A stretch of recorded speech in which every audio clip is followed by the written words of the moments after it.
what I wanted to confirm with you. Okay, good. Now, this is a very good question. Actually, in the polynomial functional distribution, which I discussed in the last class, along the y-axis, we have got either C alpha or Ex alpha. Okay. If you remember, in the contracting zone, there is one expression for C alpha. And in the expanding zone, another expression for this particular your C alpha. Okay. So along the y-axis, we have got either C alpha or Ex alpha. Roopjit, I hope you have the concept of probability density function. Now, if you know what the probability density function is, you should be able to relate it. Okay. Now, remember, along the y-axis, we are not plotting the probability value. Are you getting my point? Now, probability value, the sum of the probability values, actually it cannot exceed 1.0. Now, area under this particular curve, like in the contracting zone, the area under the curve is 0.5. In the expanding zone, the area under this curve is 0.5. And if you sum them up, the total probability is 1.0. So let me make it clear. Along the y-axis, we do not plot your this thing, the probability value, but we plot either C alpha or your Ex alpha. So I hope I'm clear to all of you. Am I clear? Yes, sir. Okay. Now there are some other doubts. Can you tell me your doubts? There is another doubt from another student. Sir, Hmm. the penalty function process that you explained yesterday. So while applying it to GA, so first we should apply it just after finding the fitness value. That is after before starting the reproduction process. Yes, definitely. Now the reproduction process that will start with capital FIX, not with small FIX. Are you getting my point? Yes. Small FIX is a calculated value using the expression of objective function. After that, you'll have to either add or subtract the penalty to get capital FIX. Now you'll have to use all the GA operators on capital FIX values. Am I clear? Yes, sir. Huh. Sir, I had another doubt from a previous lecture. Tell Sir, it is regarding if we have two variables, x1 and x2, then we will, for example, we are assigning 5 strings to each variable in a binary coded GA. So total GA string will be length 10. Sir, now when we will use the linear mapping rule to find out the actual value of the strings, then in the linear mapping rule, the decoded value should be the decoded value of individual substrings. Definitely, because individual substring is going to represent individual variable. So you'll have to find out the real values of the variables. Okay, they definitely individually. Separately, you'll have to find out for x1, x2. Like for x1, there are 5 bits. Find out the decoded value. Use the range for x1. Find out the real value for x1. Then you go for the next 5 bits. Find out the decoded value. See the range for x2. Find out the real value for x2. I think I am clear. Yes, sir. Thank you, sir. Okay. Is there any other doubt? Can I start with today's topic now? I hope so. Sir. Hello, sir. Good morning, sir. Morning. Yes, sir. Sir, I had 2 doubts, sir. Sir, from previous lectures only. Means my first, like, it's for the general optimization technique. Like how, like for suppose we make one iteration and we get some result. Sir, is it possible to know that we are proceeding in the right direction, or You is do it not just that know. You do not know, because at the end of a particular iteration, if you want to determine the quality of that particular iteration, you cannot. So you'll have to go for the next few iterations. Then only you'll be able to justify whether that particular previous iteration was good or bad. Okay. So just after the end of a iteration, you cannot declare whether it is a good iteration or bad iteration. You'll have to wait. Okay, sir. So after multiple iterations, based on the result, if it will be getting minimized, like for a minimization problem, if it will be getting minimized, then we will be saying that it's a good method. Yeah. And you see, at the end of each iteration, whatever solution we are getting from the population, the best solution, that will be compared to your previously found best. If the currently found best is better than the previously found best, then the currently found best is going to replace the previously found best. Otherwise, the previously found best will be recorded as the best. Okay? Okay, sir. Okay, sir. Am I clear? Sir, yes, sir. Yes, sir. Thank you, sir. Sir, I had another doubt. This was regarding the step size, sir. The optimum step size that we had found in Lambda. Sir, I had actually found a process, means in the internet they had said that we can use like we found the S, that is we will find sorry sir, we will find x1 that we will take as the initial, and from that we will find S, and using that S, if we take the like matrix STS, that is transpose, and multiply it with S, and then divide it by the transpose and the Hessian of the S and the matrix itself, then they are also finding the correct result. I tried it for multiple others. No, then I also which found that method are you talking? Which method are you talking now? Steepest descent? Sir, that was the first the assignment problem, sir. This was steep descent. Random or steepest descent method? No, sir. Now, Steep descent, sir. Pardon? Sir, gradient. Are you talking about gradient based steepest descent method? Okay. Yes, sir. Now this I have already mentioned. The method which I have followed in this particular class regarding the steepest descent method is the best. Are you getting my point? Yes, you will be getting some other version of steepest descent method in some other textbook, not in my textbook, where they have considered that lambda, that is the step length, is user defined. That is not the best steepest descent according to me. Are you getting my point? So the method which I have discussed, let me declare once again, that is the best form of steepest descent method which I have discussed. Okay? And where lambda has to be determined using the concept of optimization, and the optimal value of lambda has to be determined. Okay, but in many textbooks you'll find they'll use a user-defined fixed value of lambda. That algorithm is not so efficient. Okay? Yes, sir. Yes, sir. Actually, I had also tried a program using the user-defined, means a predefined constant value of lambda, and it just diverged, and I didn't get any proper value. That is not the right way of doing. Although many textbook follows that. Okay, I do not want to mention the name of the textbook, but I personally do not like that particular approach. And the approach which I have used in my textbook and my lecture, according to me, is the best. Okay. Yes, sir. So I think I'm clear to all of you. Okay. Now let me start with today's topic. Now today we are going to start with one genetic algorithm. Now this particular genetic algorithm is faster genetic algorithms. Okay, now before I start with that, one thing came to my mind. Let me tell you regarding your test will be on 24th in the scheduled time.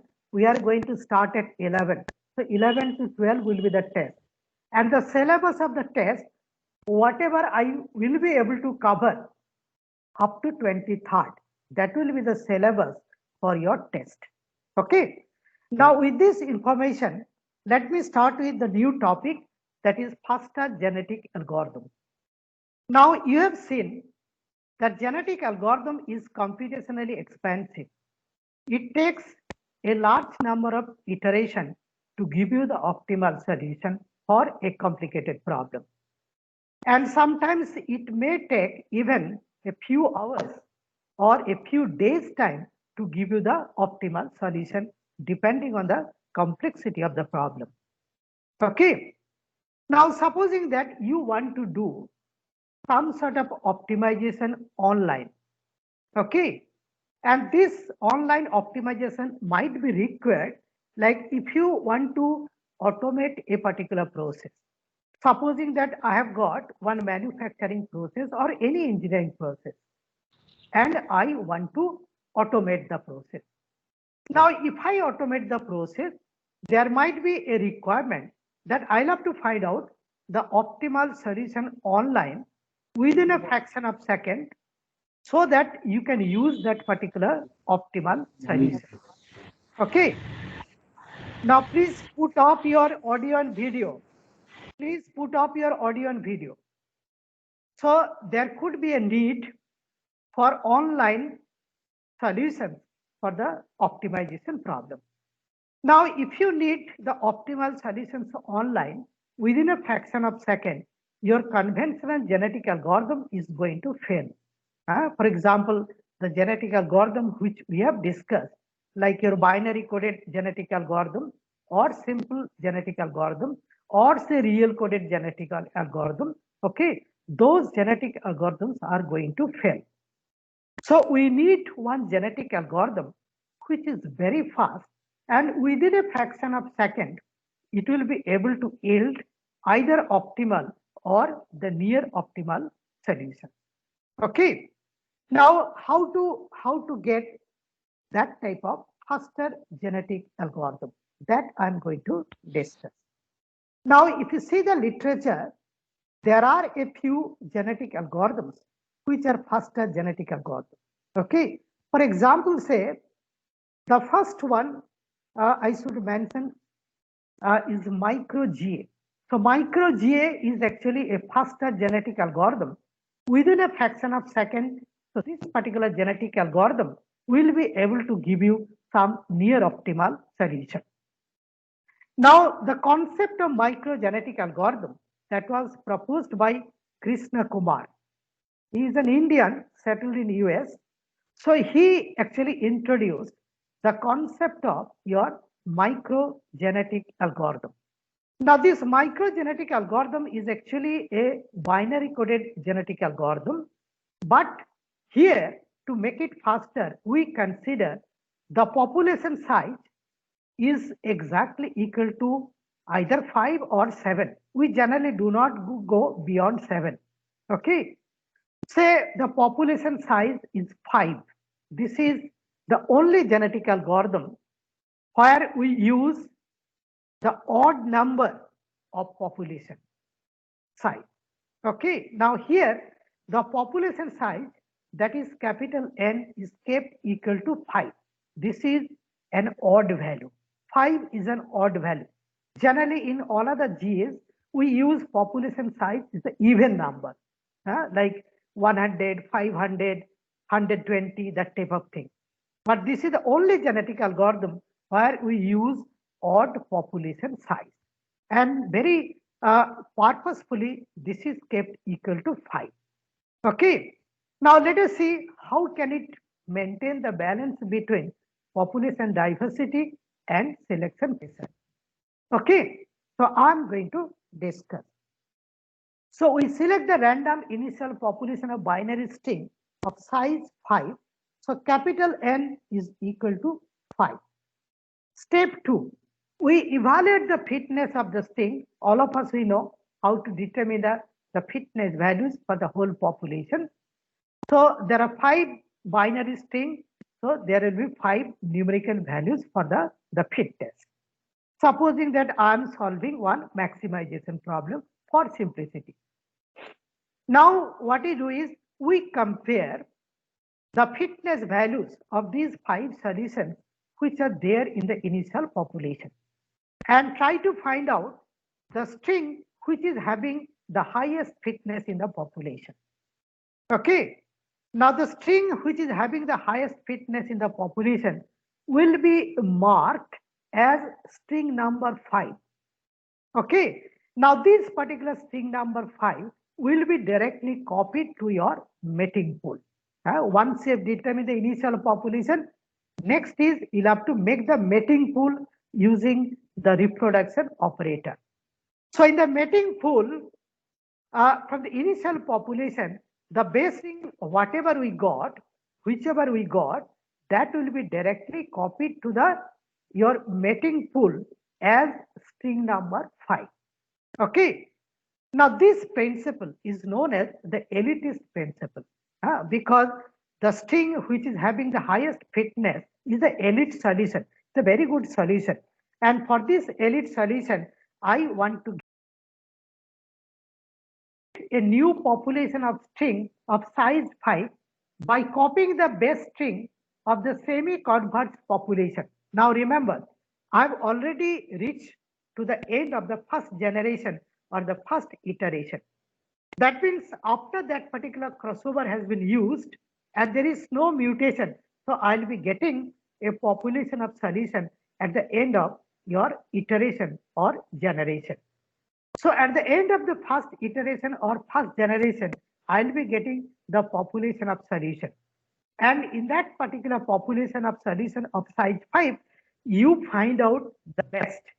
Now that particular base GA string, you directly copy to the beginning of the second generation. So I'm just going to copy only one string from the previous iteration, and that particular string is the base string found in the previous iteration. So directly I'm just going to copy it to the beginning of the second iteration. I think I'm clear to all of you. Okay, so let me repeat. Create a new population of string of size 5 by copying the base string, that is the elite string of the semi-converged population, and then generating the remaining 4 string at random. So at the beginning of the second generation or second iteration, I've already copied only one solution, that is the elite solution or the base solution of the previous, but I've got remaining 4. So those remaining 4 solutions will be once again generated at random using the random number generator. Now, why do you generate these 4 solutions at the beginning of each iteration? The reason is very simple, so that I can bring diversity in the population and the chance of your premature convergence becomes less. You remember, I hope, that probability of mutation is kept equal to 0. So there is less chance of diversification. Okay. And to bring that particular diversification at the beginning of each iteration or each generation, we try to generate 4 solutions or 4 GA string at random using the random number generator, just to inject diversity in the population. But remember, the base string of the previous I have directly copied. So the already found base solution I'm not going to lose. At this particular string, I'm not going to lose. That means if I've got a good solution, I'm not going to destroy it. I'll try to find out even better, but that already found good solution, I'm not going to destroy. As I told, this is almost similar to the fixed deposit. Fixed deposit we do not break unless it is very much essential. So that particular fixed deposit will remain as fixed deposit. So your elite solution will remain at the beginning of the next generation or next iteration. So this is the way actually we keep a proper balance between population diversity and selection pressure. And my experience says that if you can write down this particular program, uh, in most of the cases I got the near optimal solution only in 10 to 15 iteration or generation, and that too within a fraction of second. Okay, so the CPU time for this particular microgenetic algorithm it will be a fraction of second. So if I get some optimal or the near optimal solution within a fraction of second, I can utilize it while automating a particular process. So I hope you got the idea of this particular the micro GA. Now this micro GA actually could gain much popularity, and many people use to solve a variety of online optimization problem, and they could get very interesting results. So this is actually the concept of your microgenetic algorithm. So I hope it is clear to all of you, but if it is not clear, at the end, I'll give you enough time to discuss further on this. But before that, let me start with another faster genetic algorithm that is called visualized interactive genetic algorithm. Now, this particular genetic algorithm is actually proposed by me along with Professor Takagi from Kyushu University, and we introduced this particular genetic algorithm, the first genetic algorithm, that is visualized interactive genetic algorithm, in the year 2000. Okay, so it is 20 years old. Now, let us try to explain the working principle of this particular visualized interactive genetic algorithm. Now, this particular visualized interactive genetic algorithm, which we proposed in the year 2000, now it has been modified in a number of ways, and number of people worked on this after we introduced, and it has been modified and it has been used to solve a variety of real world problems. Okay, now let us try to actually understand the working principle of this particular your visualized interactive genetic algorithm. Now, to understand the concept of this visualized interactive genetic algorithm, I'll have to explain the principle of dimensionality reduction technique. Now, so I have lost my PPT.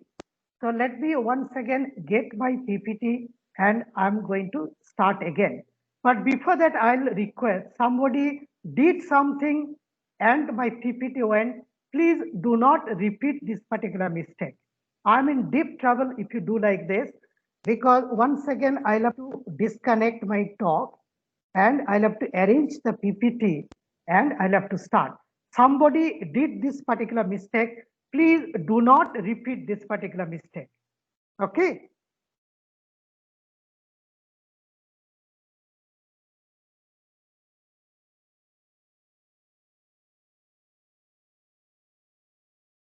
I'm requesting you, please do not disturb this particular PPT and unnecessarily do not try to show your picture and others. Okay. So please do not create this particular mistake. Now, let me discuss the working principle of this visualized interactive genetic algorithm. Now, what is the purpose? The purpose is to make it fast, to make the genetic algorithm faster. How can you make it faster? To make it faster, you'll have to understand what is happening inside that particular genetic algorithm. And through a large number of iterations, the way genetic algorithm is going to find out the optimal solution. Now, to investigate the topological information of the surface of the objective function to be optimized, we use some mathematical tools. So I'm going to discuss that particular mathematical tool first. Okay. Now, before I go for that, let me tell you, why do you want to investigate the topological information of the surface of the objective function? Now let me take a very simple example. Supposing that I have got an objective function which has to be either minimized or maximized. And supposing that this is a function of only say two variables. If it is a function of two variables, so I'll be getting the surface of the objective function in 3D. If it is a function of only one variable, I'll be getting the 2D information of that particular objective function. And if it is a function of say only one variable, I'll be getting 2D information. If it is a function of two variables, I'll be getting 3D information. But supposing that I've got a function of three variables, x1, x2, and x3. Now, if it is a function of three variables, then what should be the dimension of the objective function? The dimension of the objective function will be 4, and it is 4-dimensional plot. Now, we human beings, we could be very intelligent, but we cannot visualize more than 3 dimensions. So our limit is up to 3 dimensions.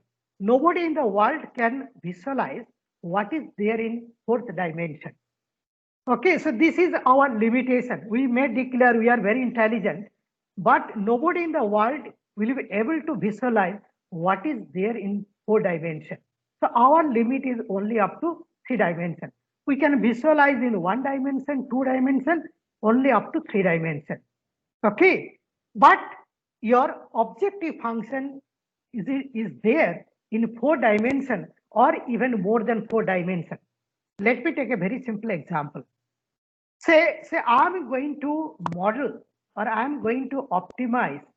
I'm trying to find out the set of optimal conditions, okay, for say weather forecasting. Whether there will be any rain after 1 hour or not, how can I do the forecasting? If you do the forecasting, might be this particular problem depends on a large number of variables. For example, there could be say 50 variables. So if it is a function of 50 variables, so the objective function, it is there in 51 dimension. So it cannot be visualized. So we cannot visualize even 4 dimension. So if it is 4 dimension and above, we cannot visualize.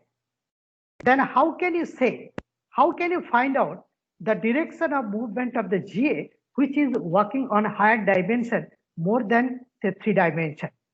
We use some mapping tool or dimensionality reduction tool to develop the visualized interactive genetic algorithm. Now, before I discuss the working principle of visualized interactive genetic algorithm, I love to concentrate on the dimensionality reduction technique, which can be used to map the data from higher dimension to lower dimension. Please listen to me very carefully. Okay. So I've got the higher dimensional data, say in 20 dimensions. So this 20 dimensional data, I'll have to map to 2D or 3D for the purpose of visualization. Okay. So that I can see approximately the topology or surface of the objective function and the way GA is moving from one iteration to the next iteration. I'll be able to make a comment whether it is moving in the right direction or towards the wrong direction. Okay. Now let us see how to implement that particular thing. Now, as it is a mapping from higher dimension to lower dimension, 1:1 mapping is not possible. Okay. So you'll not be getting 100% accurate mapping. Now for this weather forecasting might be the data related to 51 dimension. I'll have to map it to 3 dimension for the purpose of visualization approximately. And if I can do this particular mapping, then approximately I can visualize the surface in 3D and I can give some instruction to the GA that you move along this particular direction. There is a possibility that you'll be getting the globally optimal solution very soon. So the user who is going to visualize the higher dimensional data to the lower dimension, and it will try to collect the information on the lower dimension, give necessary instruction or the guidance to this particular genetic algorithm that you concentrate your search only in this particular region. There is every possibility that you'll be getting the globally optimal solution. So by doing that, you can save a number of iterations for the GA, and GA will be able to reach the globally optimal solution very soon within a few iterations or number of generations.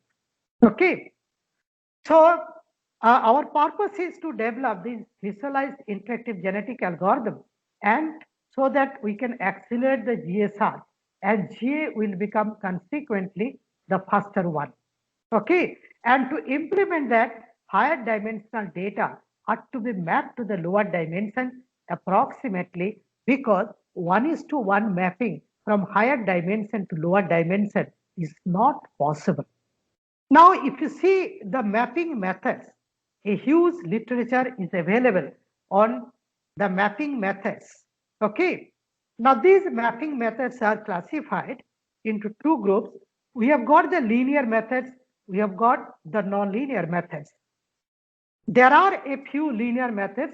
Out of all the linear methods, the most popular one is the principal component analysis, that is PCA. Some of you might have heard about this PCA analysis. Some of you might have already worked on this particular, the principal component analysis. Okay. Now this is a linear method, 1:1 method. So 1:1 mapping is possible. Okay. So this linear method cannot be used to map the higher dimensional data to the lower dimension. Okay. There are some other popular methods like least square mapping. Then we have got projection pursuit mapping and so on. So these are all linear methods. Now, on the other hand, we have got some nonlinear methods, and in nonlinear methods, we will not be getting very accurate mapping. We will be getting some inaccurate mapping. Okay. And once again, there are a few methods. Okay. For example, say we have got Hammond's nonlinear mapping method, which is very old. I think it was proposed in the year 1969. Then we have got one graph-based technique that is called the Weiser algorithm. Then we have got the self-organizing map, and the self-organizing map is actually a neural network. And the working principle of self-organizing map I'll be discussing while discussing the neural network. So for the time being, I'm not going to discuss the working principle of the self-organizing map. I'll be discussing while discussing the neural networks. But remember one thing, the self-organization map is a special type of neural network which we generally use in our human brain most of the time. So this is very important, and I'll be discussing in detail its working principle, and you'll be astonished to know the way our human brain works.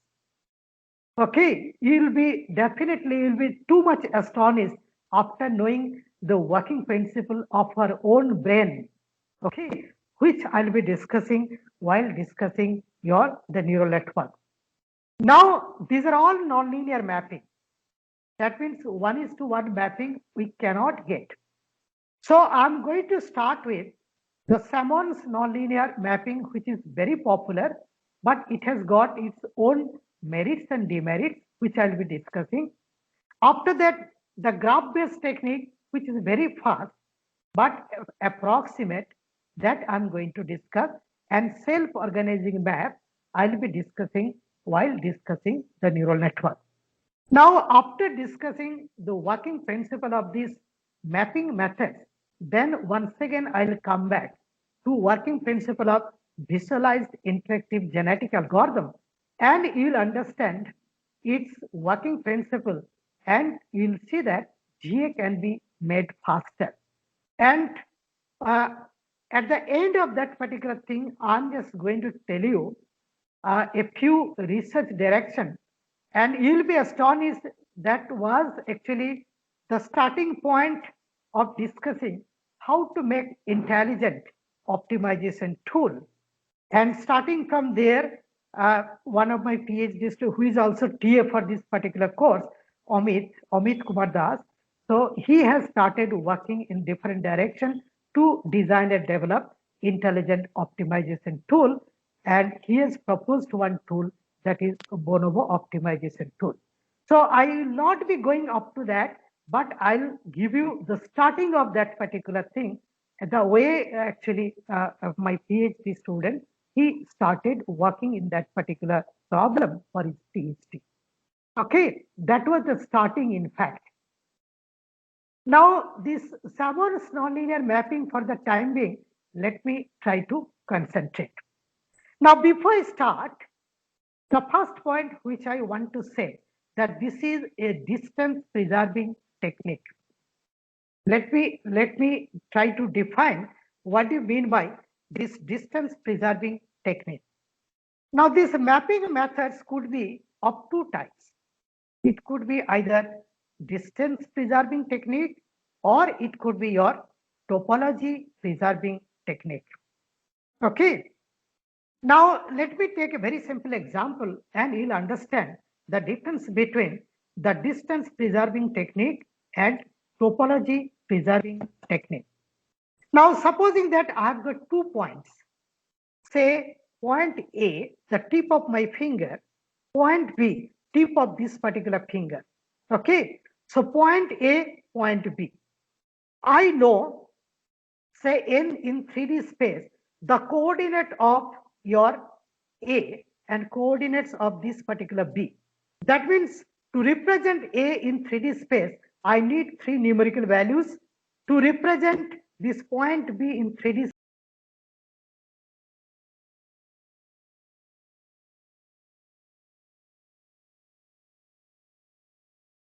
Now, if I know, so let me repeat, I've got 2 points in 3D space, point A and point B. Point A is tip of my finger, this finger, okay, this one. And to represent, I need 3 numerical values. Then point B, tip of this particular finger, to represent that, I need 3 numerical values. So if I know the coordinate of A and coordinate of B, can I not find out the Euclidean distance? All of us, we can find out. I know the coordinate of A, coordinate of B, very easily I can find out the Euclidean distance. Okay, the square root, like x1 minus x2 square plus y1 minus y2 square plus z1 minus z2 square, something like this. Okay, so I can find out the Euclidean distance.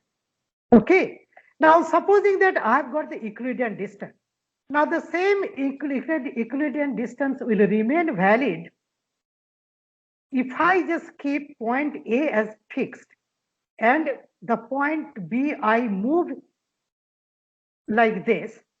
So if the point B is towards the right side with respect to point A, or if the point B is towards the left with respect to A, point B could be towards the top with respect to A, it could be towards the bottom with respect to A. I can keep the same numerical value for the Euclidean distance.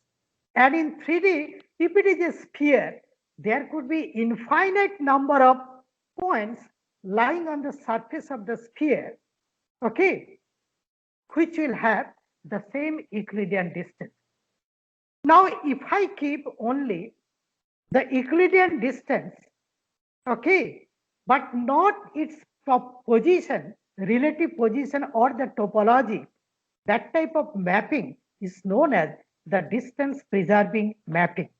That means in distance preserving mapping, we do not consider the topology or the relative position of B with respect to A. We consider only the Euclidean distance. But point B could be at the top, it could be at the bottom, it could be towards right, towards left with respect to the fixed point A. keeping the same numerical value for Euclidean distance. But we do not consider that particular the topology in distance preserving tool. On the other hand, in topology preserving tool, we consider not only the Euclidean distance between A and B, but also we consider the relative position of B with respect to A. That means we consider the topological information of point B with respect to point A. Okay. So in a mapping method, if I consider both distance as well as the relative position, that is topology, that is called the topology preserving tool. And remember, self-organizing map, which we use in our brain, is a topology preserving tool. Are you getting my point? And the Sammons nonlinear mapping or the Weiser algorithm, these are all distance preserving tool. Now our brain is actually a topology preserving tool. I can give you a very good example of that particular thing in support of that. Are you getting my point? Now, supposing that I'm delivering the lecture sitting in my quarters, sitting it here, if I want to go to Kharagpur railway station, I know the topology. Are you getting my point? So from here, I'll have to go to Puri Gate. So from Puri Gate, I'll have to take that flyover. I'll be reaching your that particular near the hospital, okay, Chandmari Hospital or something. From there, I can go to the Kharagpur railway station. How can I remember that topology? Because our brain preserves that particular the topology. Okay, how is topology? Are you getting my point?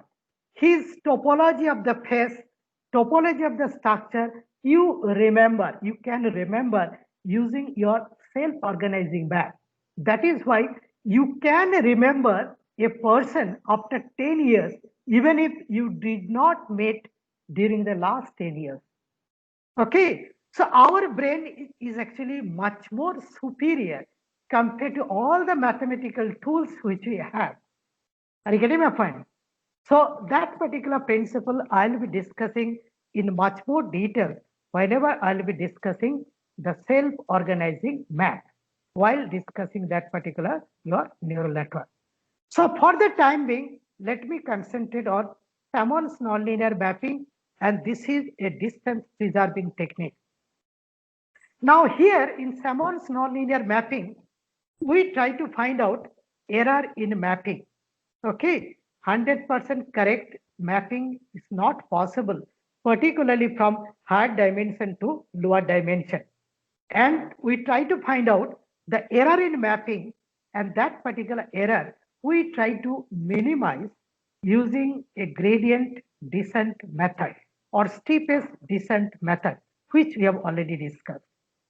Okay, so Sammon actually used the concept of the steepest descent method or the gradient descent method.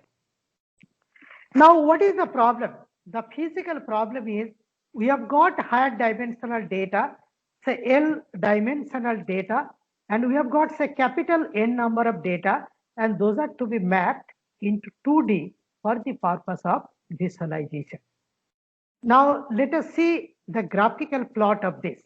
Okay, say we have got capital N number of data points in L dimension. Those are denoted by xi.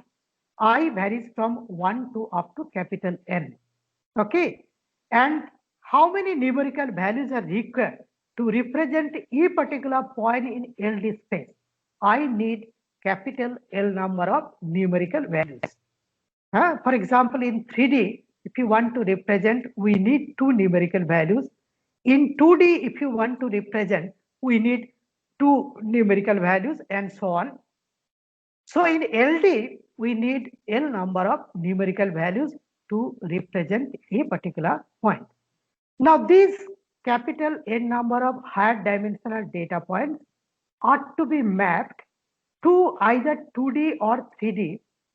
Okay, and once again, I'll have capital N number of data points. Okay, and those are denoted by, the mapped points are denoted by yi. I varies from 1 to up to n. So this xi in higher dimension, I want to map it to the lower dimension. This is actually the graphical representation of L dimensional data. This is the graphical representation of 2D data. Similarly, there could be 3D data also. Okay. Now doubt I'll clear at the end, not now. So this is your 2D, okay, 2D representation from higher dimension to lower dimension, okay. Now, how to do this particular mapping using Simon's nonlinear mapping, okay. So n data points in LD space are represented as follows: x1, x2, xn. To represent x1, I need capital L numerical values, that is small x11, x12, and the last is x1L. Similarly, to represent x2, we use x21, x22, 12. To represent xn, we use small xn1, small xn2, small xnl. So this is how to represent the higher dimensional data, okay, in LD space. Now, how to represent the lower dimensional n data in 2D plane? So in the mapped dimension, we have got the data like y1, y2, yn. So y1, capital Y1 is a collection of small y11, small y12, y2 is y21, y22, yn is nothing but yn1, yn2. Now this is the way we can represent the data in higher dimension and lower dimension. Let us see how to carry out this particular the mapping. Now this is very interesting, but little bit difficult. So what you do is you listen to me very carefully. So step 1, generate n points in 2D plane at random. Let me repeat. I've got capital N number of data points in LD space. Those are to be mapped to the 2D plane. So what we do is, using the random number generator, we generate, say, capital N number of data points in 2D plane at random using the random number generator. Now, initially generated data points may not corresponds to the original data points in LD space. Okay, we try to find out what is the error in mapping. Okay, and this error in mapping we can try to minimize. Now, in a higher dimensional space, supposing that we have got two data points, one is x1, another is xj. The Euclidean distance between xi and xj in LD space is denoted by dij star. Okay.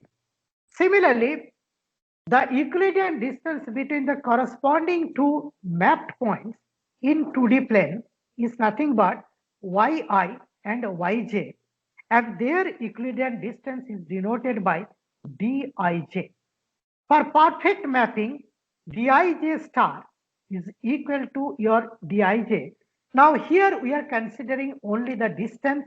This is the distance preserving tool. We do not concentrate on the topology. Now for perfect mapping, the distance between the 2 points I and j in higher dimension will be the same with the distance between the two corresponding points in lower space, lower dimensional space, that is I and j.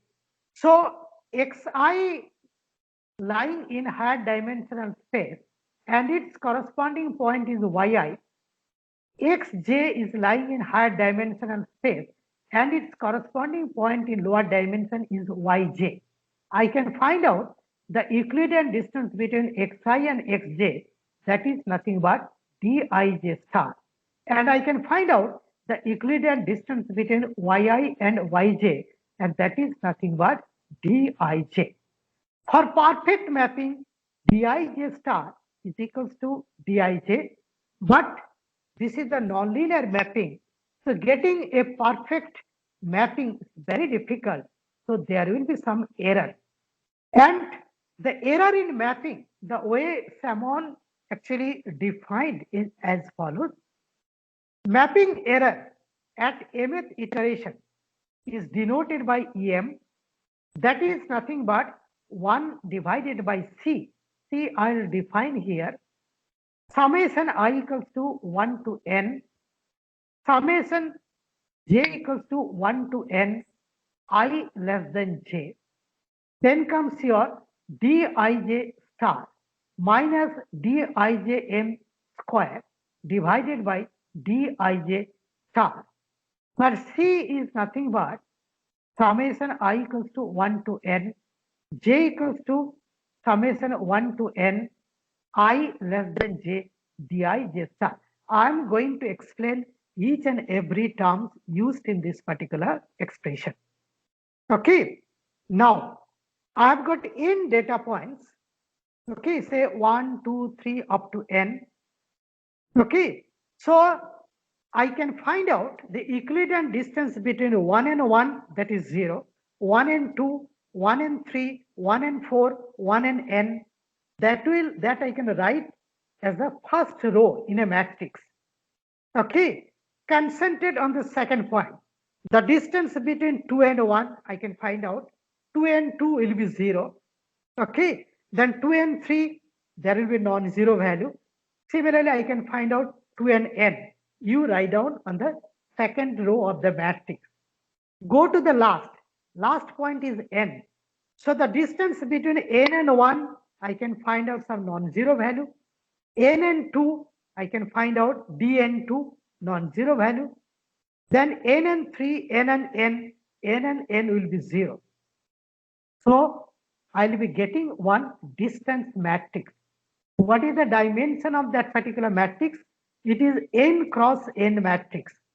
Capital N is the total number of data points, and I'll be getting the distance matrix whose dimension is nothing but your n cross n. Okay, now this n cross n will be a square matrix, and it will have one principal diagonal, and the elements of the principal diagonal will be all zeros, because the distance between 1 and 1 is 0, 2 and 2 is 0, n and n is 0. So I'll be getting the diagonal matrix whose elements are all kept equal to 0. Now, with respect to the diagonal matrix, right hand side I'll be getting some non-zero values, left hand side I'll be getting some non-zero values. I think I'm clear to all of you. Now, to determine this particular C, we consider one side of that particular principal diagonal distance matrix, because the distance between 1 and 2 is same as the distance between 2 and 1 in terms of numerical values. So what we do, we consider the principal diagonal and consider either the left hand side or the right hand side of that particular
defined that error in mapping in mth iteration.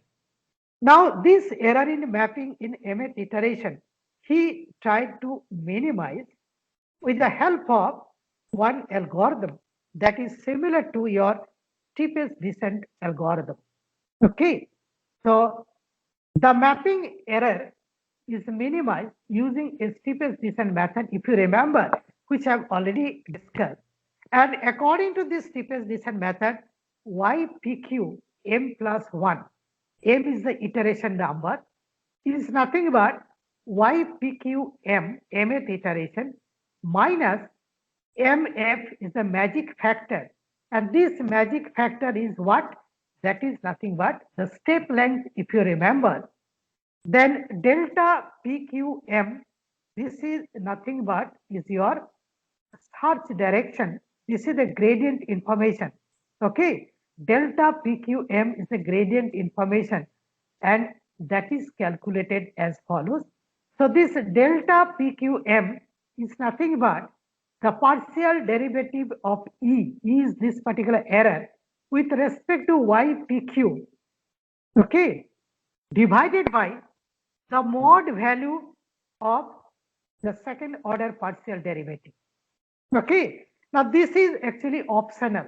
This particular part you may keep, may not keep. I am keeping because Salmon in its original version, he actually used this particular, the mod value. This is called the norm or the mod value. Okay, it is also known as norm, N-O-R-M. Anyway, so he kept it, that's why I kept, but this is optional. You can use only this much information. And why did you use negative sign here? Because this is the steepest descent method. So we want to minimize the error in mapping. So it is very simple. Salmon used the concept of steepest descent method only. As I told, it is one of the most popular traditional tool for optimization, whose working principle I discussed in much more details.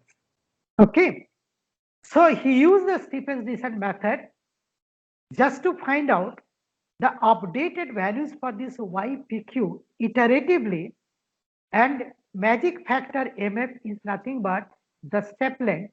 So we can minimize the error in mapping. Now, as I told that this is an iterative method, and as it is an iterative method, it is computationally expensive. It will take a large number of iterations to find out what should be the error-free, more or less error-free mapping from higher dimension to lower dimension. I hope it is clear to all of you. So my request is you spend some time to understand, and after that, if you find that there is some doubt, definitely you discuss with me, and I will be trying my level best to help you to solve the problem. Now, another technique I'm going to discuss, that is called the Weiser algorithm. That is a graph-based technique. Now, this Weiser algorithm, if I compare with the Salmon's nonlinear mapping, it is computationally very fast. So Weiser algorithm is computationally much faster compared to the Salmon's nonlinear mapping, but there could be accuracy problem. So this particular, the mapping may not be able to yield very accurate mapping. That means error in mapping could be higher, and there could be multiple solutions also. Okay, so but it is computationally very fast, and it does not require a number of iterations. In one iteration, it will be able to give you some approximate mapping from higher dimension to the lower dimension.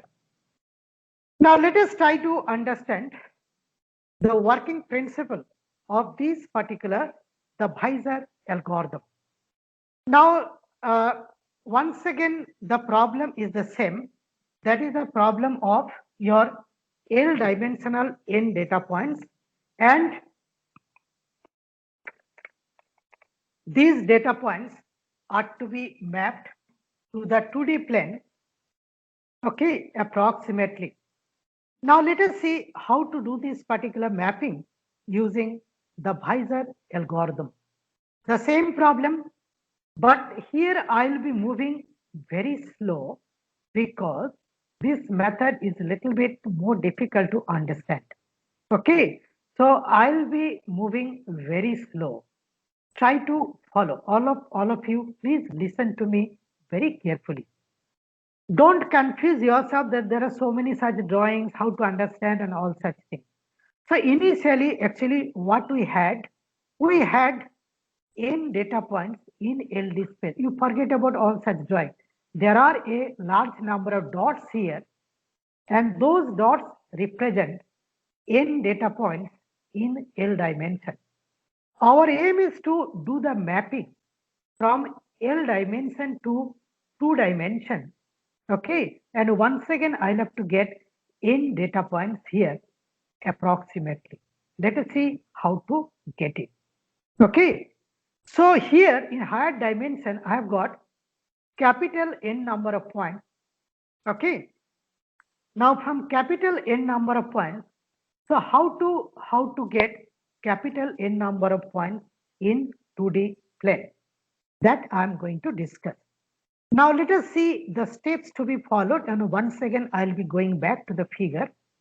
Okay, step 1, locate the pivot points V1, V2, V3 in LD space, that is a higher dimensional space, which is a convex enclosure to the remaining data points.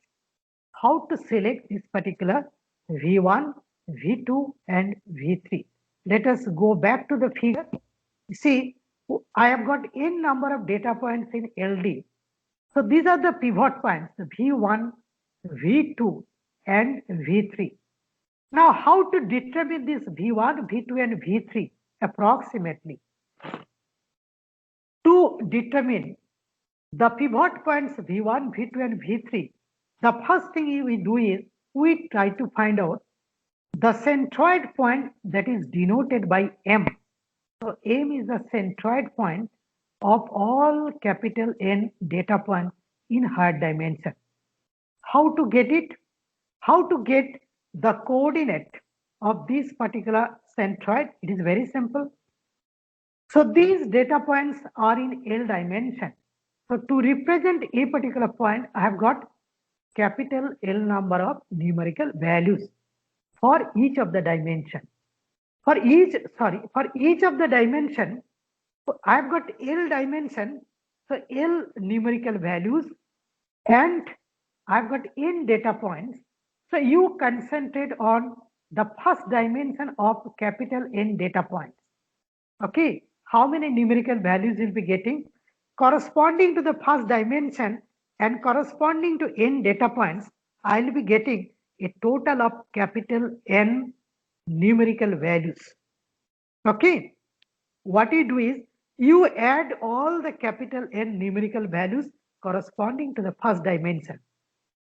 You'll be getting a huge number divided by capital N.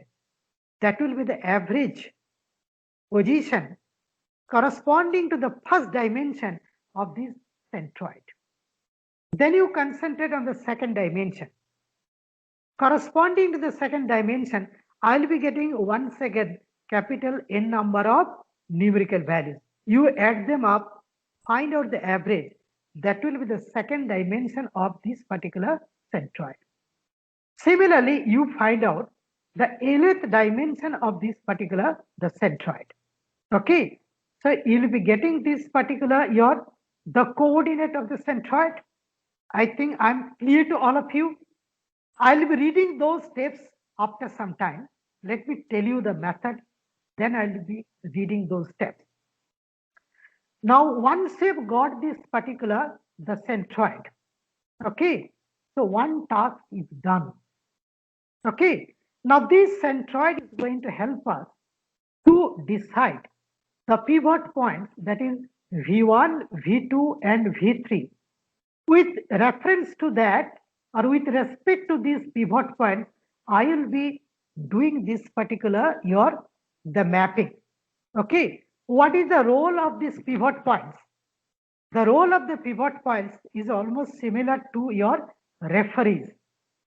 Whenever you apply for any job, or whenever you apply to any foreign universities for getting a position for higher studies, you will have to give the name of 2 or 3 referees. Okay, those referees are actually your pivot points. Those referees, that is your professors, are nothing but the pivot points, and they are going to help you to go for higher studies or to go for a particular job. You may not be knowing, we write so many such recommendations. In a year, a large number of recommendations for our students. Okay, because we are all pivot points, V1, V2, V3. So with the help of this V1, V2 and V3, your referees, I'll have to do this particular, the mapping. Now, how to select this particular V1, V2 and V3? Very simple. What we do is, centroid we have calculated. From centroid, you try to find out the Euclidean distance of all the data points, all n data points. Okay, and select that particular data point as the first pivot point, which is the furthest. So from here, from M, I'll be getting how many numerical values for the Euclidean distance? There are n data points. So n, capital N, numerical values for your Euclidean distance. You compare, find out the largest. Supposing that, so this particular data point is having the largest distance from this centroid point M. So this will be selected as the first pivot. That is the V1. And once you've got this particular V1, we try to find out the Euclidean distance of the remaining n minus 1, because 1 I have already taken out of n, 1 I have selected as the first pivot. So from V1, we try to find out the Euclidean distance of remaining n minus 1 points. Okay, how many Euclidean distance values will be getting? N minus 1. You compare the point which is having the highest Euclidean distance from V1, that you select as V2. So this is your second pivot.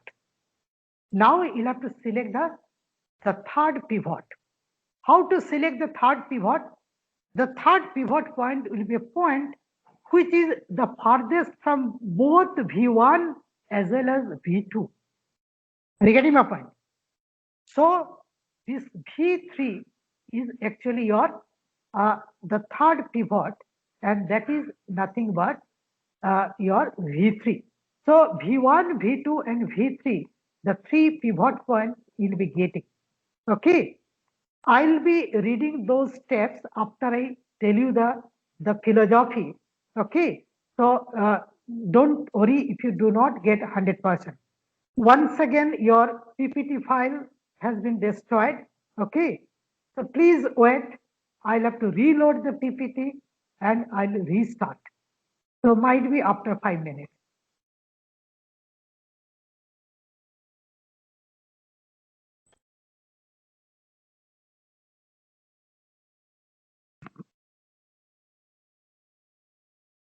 So we have got the pivot points. That is your V1, V2 and V3. Now once you've got the pivot point in higher dimension, how to locate or identify the pivot points in lower dimension, that is P1, P2 and P3. Please listen to me very carefully. Now once you've got this V1, V2 and V3, I know their coordinate values. Okay. Now to represent V1, I have to use capital L number of numerical values. Similarly, to represent V2, capital L number of numerical values. To represent V3, capital L number of numerical values. Now, what is the coordinate of the origin? it is 0, 0, 0, n number of zeros. So if I know the coordinate of the origin, I can find out the Euclidean distance between your origin and V1, the Euclidean distance between origin and V2, the Euclidean distance between origin and V3. So I'll be getting 3 numerical values. Put them in a scale. Okay. So I'll be getting 3 different numerical values corresponding to the Euclidean distance of V1, V2 and V3 from the origin. Those Euclidean distance values you consider as radii. Okay. And you concentrate on this 2D plane. This is the origin. Now at the origin you consider as center and draw 3 circular arcs. Consider those numerical values as the radii. So I'll be getting one such circle here. I'll be getting another such part of circle here. I'll be getting another such part of circle here. Let me repeat. Considering the Euclidean distance between origin and V1, origin and V2, origin and V3 as the radii, okay, we draw 3 circular arcs. Okay, one is here, this type of circular arc, considering this origin for the 2D as the center. Another circular arc, you'll be getting it here. Another circular arc, you'll be getting it here. Okay, so 3 circular arcs will be able to draw here on 2D plane. What is our aim?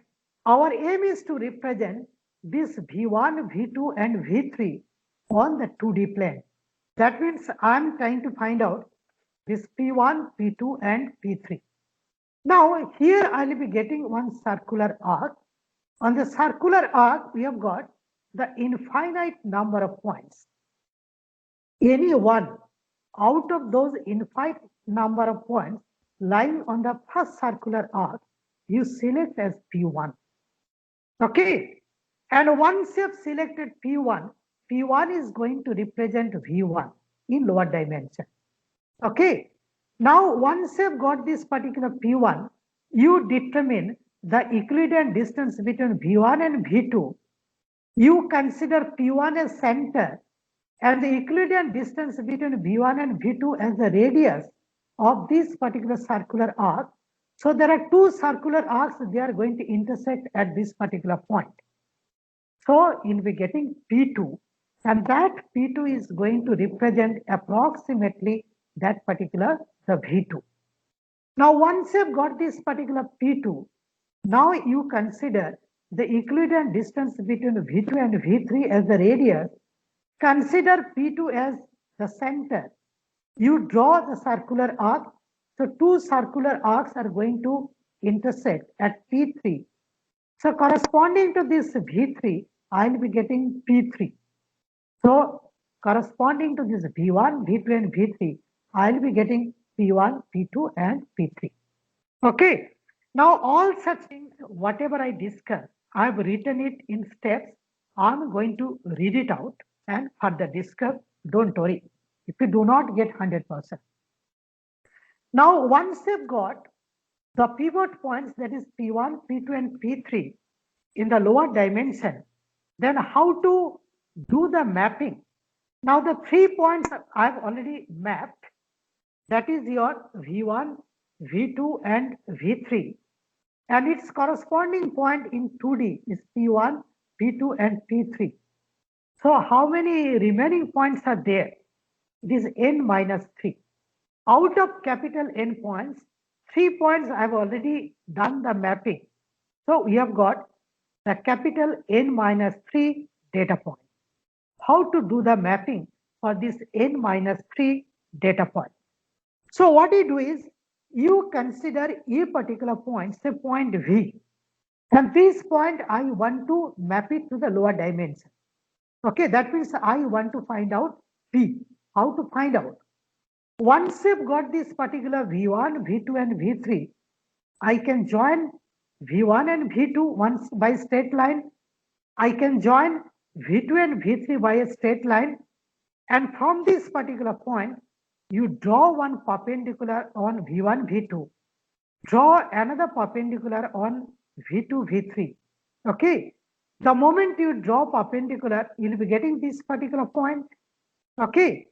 I know this particular point, so I can find out what is V1, K1 and what is K1, V2. Find out the ratio of this V1, K1 is to K1, V2. And what you do is you join P1 and P2. So you'll be getting a straight line. Try to locate the point D1 such that the ratio of P1, D1 and D1, P2 becomes equal to the ratio of V1, K1 and K1, V2. Let me repeat.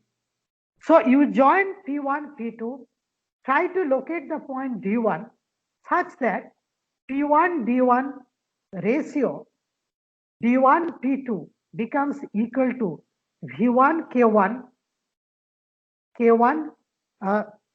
Once again, sorry, I lost the PPT.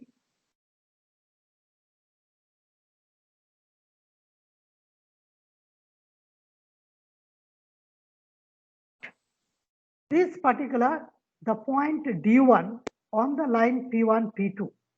Now the D1 is a point such that the ratio of P1, D1 to D1, P2 is equal to the ratio of V1, K1 and K1, V2.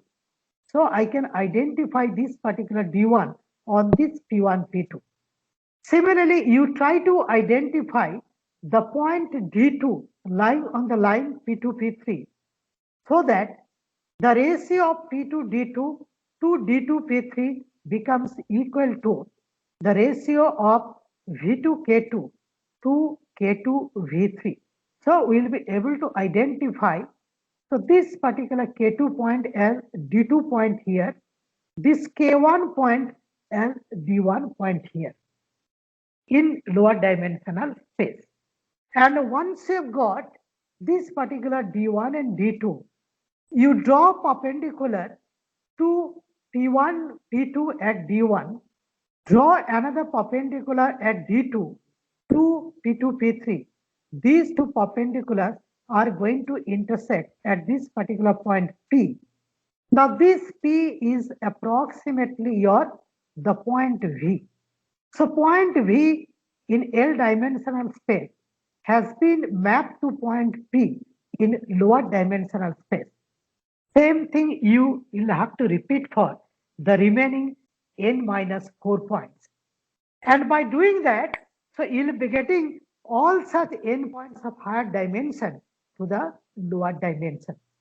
Now, whatever I discussed, so I have written it here in steps. So let me read it out. Then things will become more clear. Step 1. Locate the pivot points V1, V2, V3 in LD space. How to locate? To locate that, so we'll have to compute the centroid.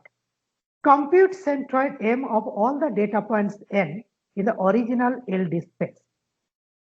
Determine the pivot point V1 such that the distance between V1 and M is the centroid point, is the maximum of all the distance values between Vi and capital M. Determine the pivot point V2 such that the distance between V2 and V1 is the maximum of all the distance between Vi, small vi and capital Vi. Okay. Now, determine the pivot point V3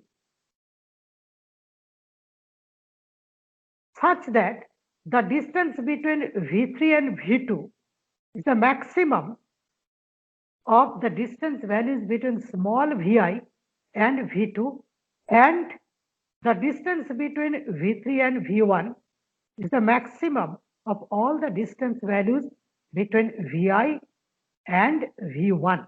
That means V3 is a point which is the farthest from both V1 and V2.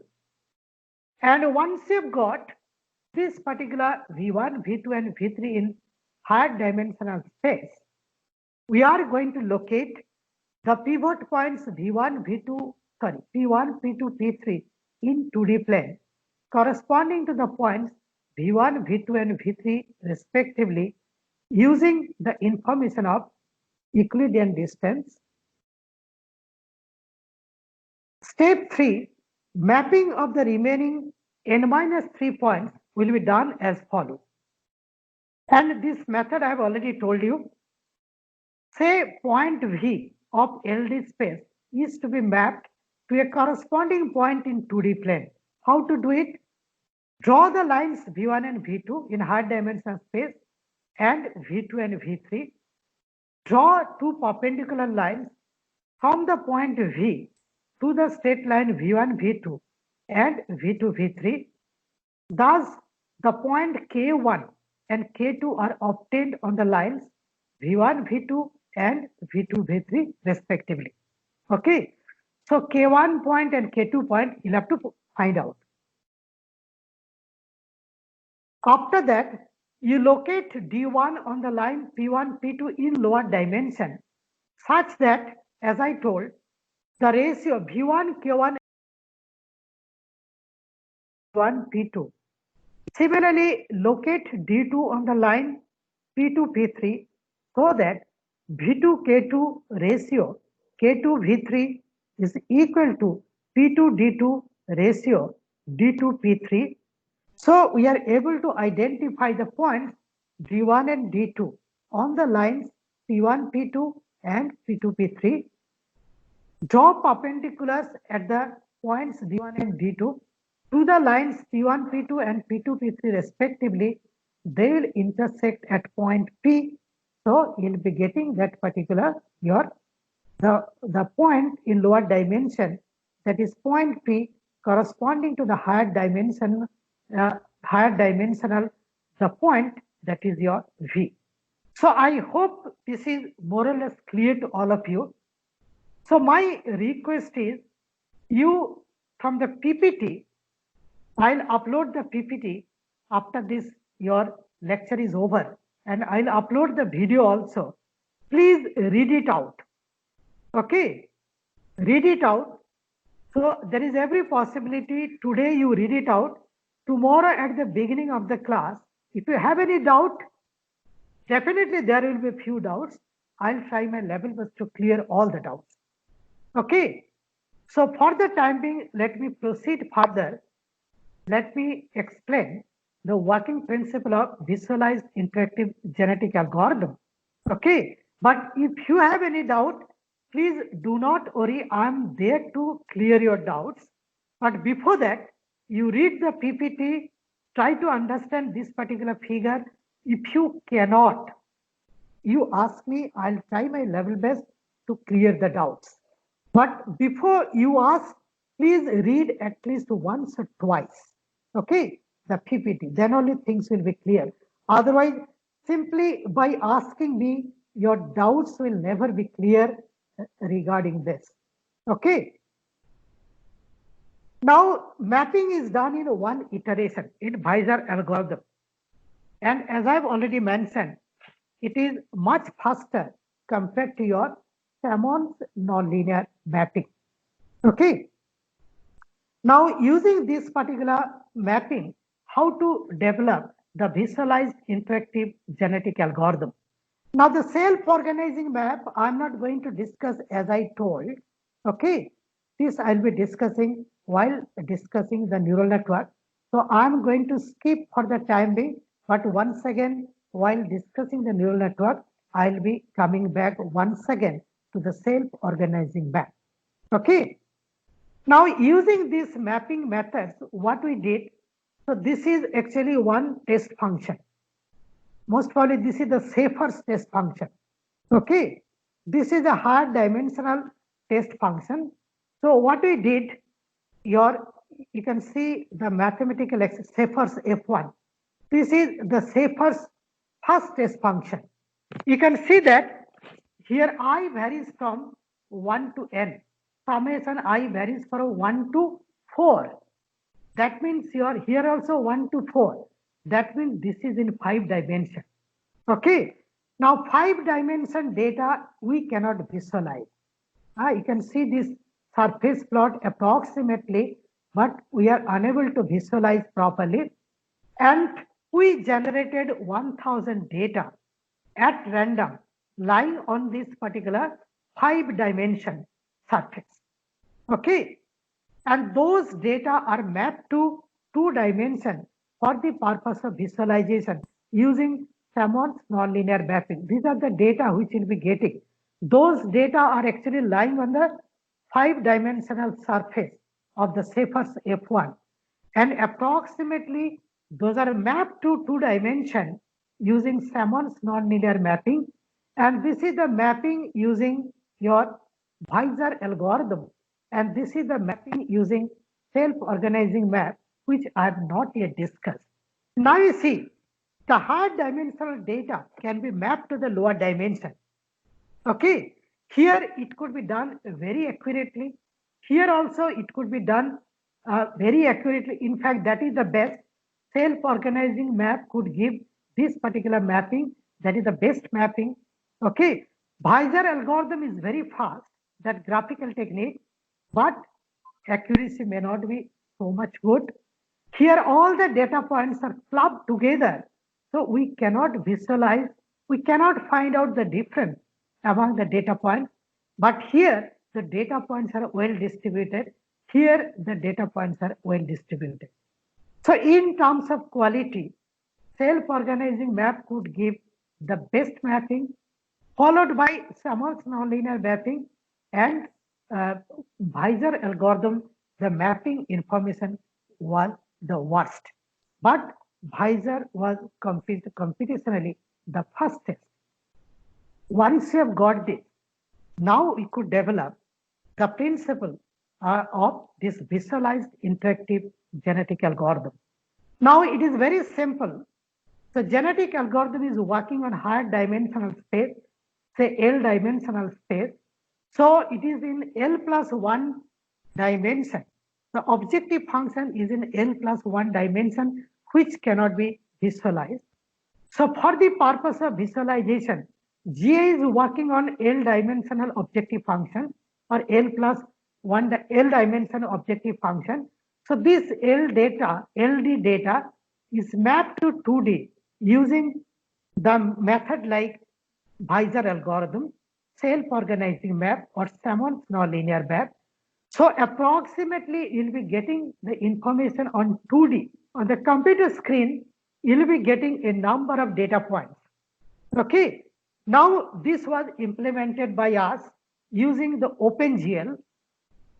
Now with the help of a cursor, if you click at a particular point, so you'll be getting the fitness information. So if you click on a number of data points, you'll be getting the fitness information. Supposing that this is a maximization problem. So you go on clicking on a number of data points, see the fitness, and try to find out a region along which the fitness is going to increase. If you can identify as a user one small region where the fitness is going to increase, that could be the possible location for your globally optimal solution.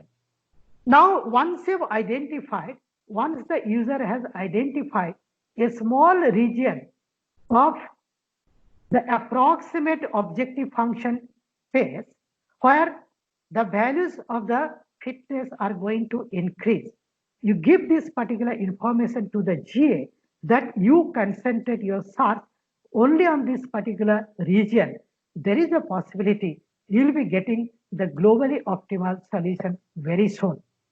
Now this particular information is given to the GA. How to give? GA is working in LD space. This information is in 2D plane. So I'll have to do the reverse mapping. So from 2D, I'll have to map to LD. So I'll have to do this reverse mapping. How to do this reverse mapping?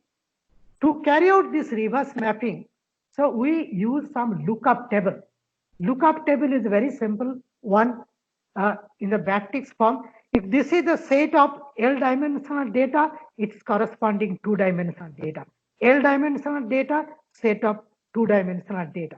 So large amount of L-dimensional data, side by side two-dimensional data. Okay, that is the lookup table. The moment you get the information in 2D, you go to the 2D information and try to interpolate the LD information approximately and give this particular information back to the GA.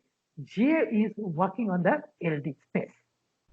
So by doing this, there is a possibility that the user will be able to help genetic algorithm.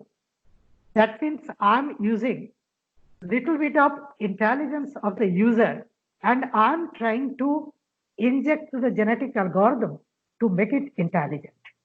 Okay, that is actually the foundation of intelligent optimization tool or intelligent genetic algorithm. Okay, now this we proposed in the year 2000. After that, I also wrote some book chapters and others on intelligent optimization tool.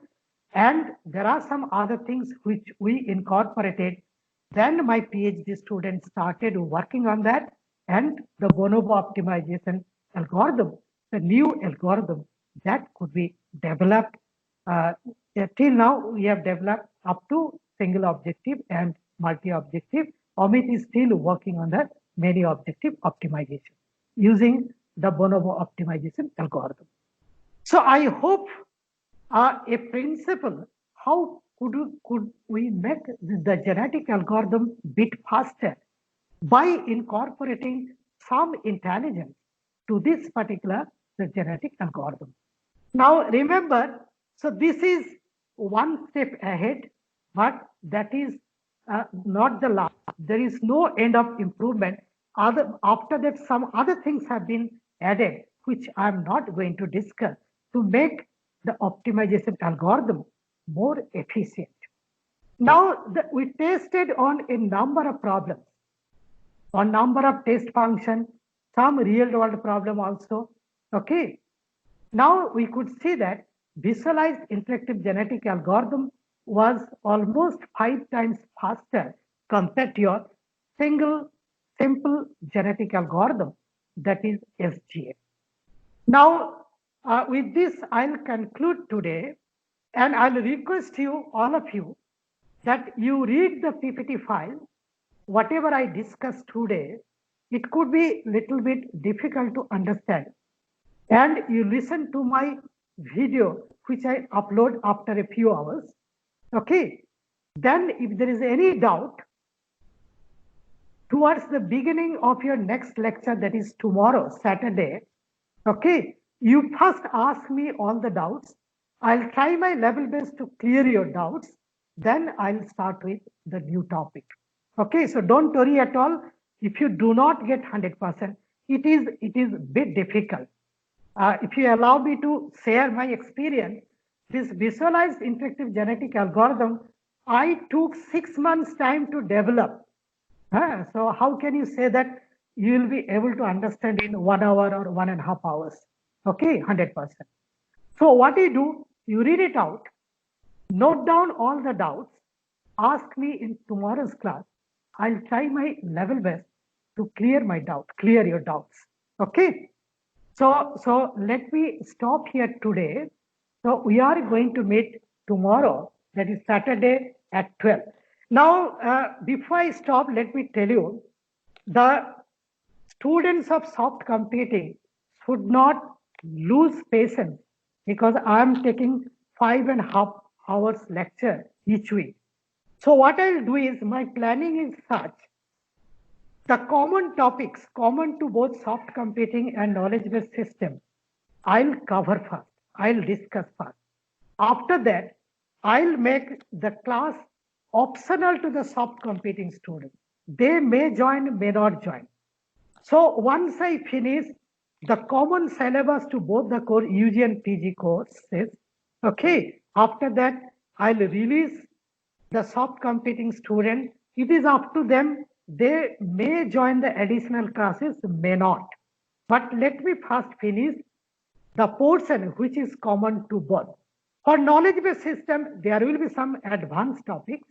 Okay, there will be some more topics which I'll be discussing towards the end of this particular course after I can cover the common syllabus for the UG and the PG. Of course, this is a 3 credit and that is a 4 credit course. Difference has to be there. Yes, difference is there. Don't worry so much. Please bear with the situation. Okay, thank you. Let me stop here today.